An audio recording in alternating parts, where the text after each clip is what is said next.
lecture, we will be using this sample table to calculate each of the statistical measures on the left.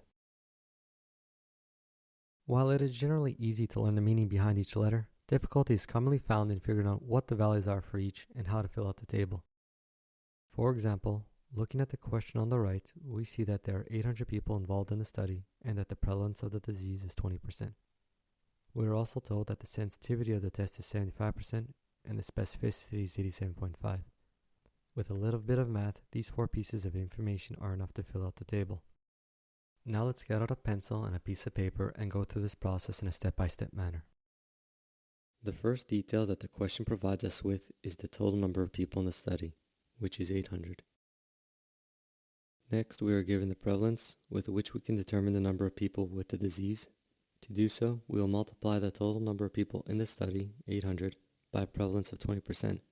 This comes out to 160.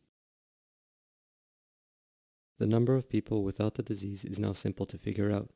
It is calculated by subtracting the total number of people in the study, 800, by the number of people with the disease, 160, and that comes out to 640. The number of true positives, which is the number of people with the disease who tested positive, is calculated by multiplying the number of people with the disease, 160, by the sensitivity of the test, 75%. To determine the number of false negatives, people with the disease who tested negative, subtract the number of people with the disease, 160, by the number of true positives, 120. The number of true negatives, which is the number of people without the disease who tested negative, is calculated by multiplying the number of people without the disease, 640, by the specificity of the test, 87.5%. To determine the number of false positives, people without the disease who tested positive, subtract the number of people without the disease, 640, by the number of true negatives, 560.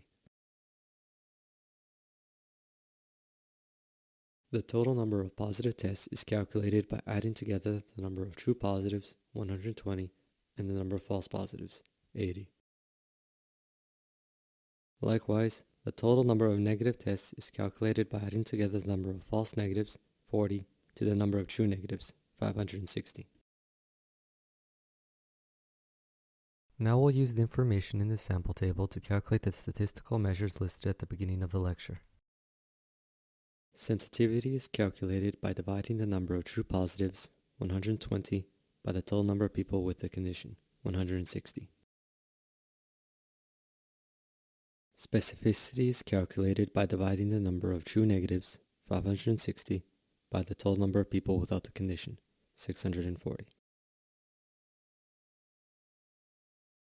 The false negative rate can be calculated by subtracting 1 by the sensitivity. The false positive rate can be calculated by subtracting 1 by the specificity. The positive predictive value is calculated by dividing the number of true positives, 120, by the total number of positive tests, 200. The negative predictive value is calculated by dividing the number of true negatives, 560, by the total number of negative tests, 600.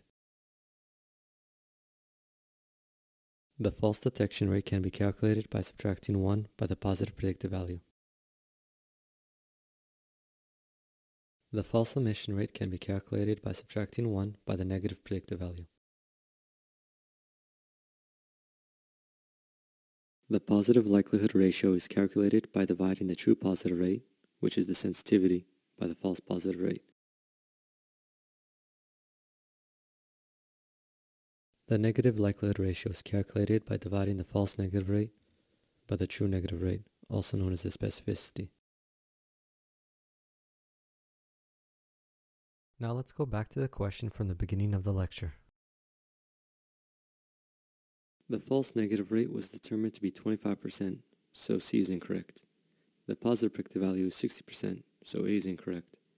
The negative predictive value is 93.3%, so D is incorrect. Lastly, the positive likelihood ratio is indeed 6, so the correct answer to our question is B.